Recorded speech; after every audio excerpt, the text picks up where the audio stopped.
Democratic Alliance has launched an urgent court bid against Mkhondo Wesizwe Party parliamentary leader, and that's Dr. John Hlophe, who has been elected to the Judicial Service Commission.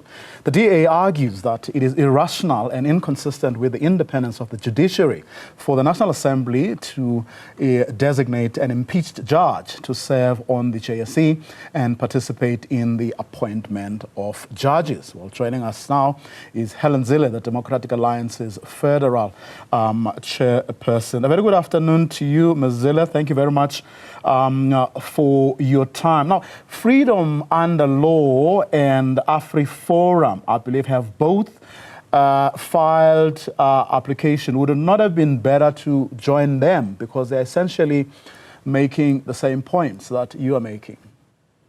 Well, we launched first, actually, so perhaps they should have joined us. We didn't make any media statement when we did launch first, and it's not a competition. We've both got different points to make, and we're taking different points. So our case is in two parts.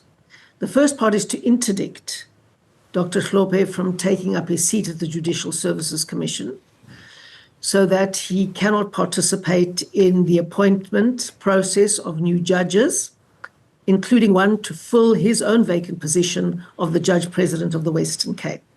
That's the first part of our action. The second part is to get a court judgment that the National Assembly erred when they designated John Hlophe to be a political representative on the Judicial Services Commission.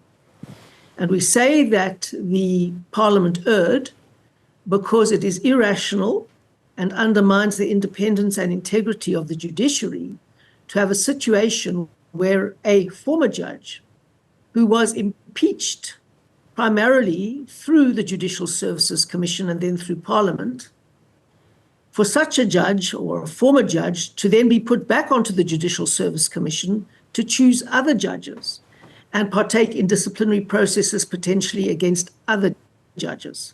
So that is irrational. It undermines the independence of the judiciary and it undermines the integrity of the judiciary. So we're saying Parliament did not have to designate John Hlophe just because MK nominated him. Parliament had to apply its mind before designating somebody to represent a political party on the Judicial Service Commission.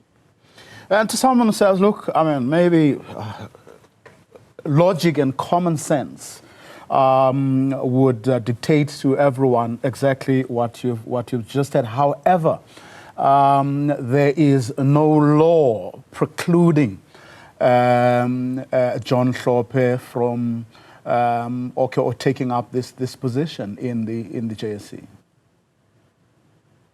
Well, the Constitution requires actions to be rational, and we're saying that this is not rational.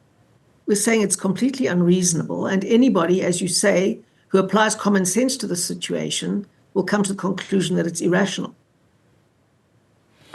Now, is it not a matter, because AfriForum has argued, for example, that the Constitutional Court has this falls within its exclusive narratives. They can exclusively determine this issue. Is that necessarily the case? In other words, can't Parliament pilot legislation that specifically precludes someone who is in the position that John Hlophe is in?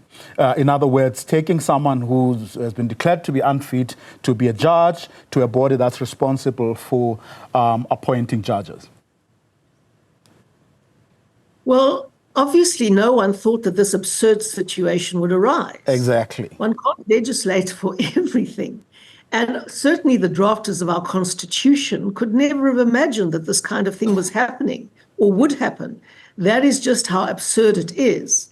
So the thing is, we haven't gone to the Constitutional Court first, as AfriForum has. We've gone to the Western Cape High Court to say that we want an order from the court that Parliament made a mistake. They erred in saying that they had no option but to put forward MK's nomination. Of course, MK has the right to nominate someone, but Parliament doesn't have the obligation to accept anybody who is nominated, even if it creates a conflict of interests, even if it undermines the independence of the judiciary, even if it is irrational. Despite the fact that there isn't a specific law, it goes against very foundational principles in the Constitution.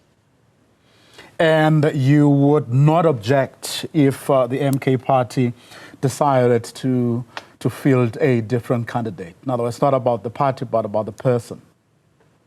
The only thing that Parliament has to keep in mind when it nominates people to sit on the Judicial Service Commission is that 3 of those people have to come from opposition parties. And so we don't say that MK has no right to nominate someone. Of course they do.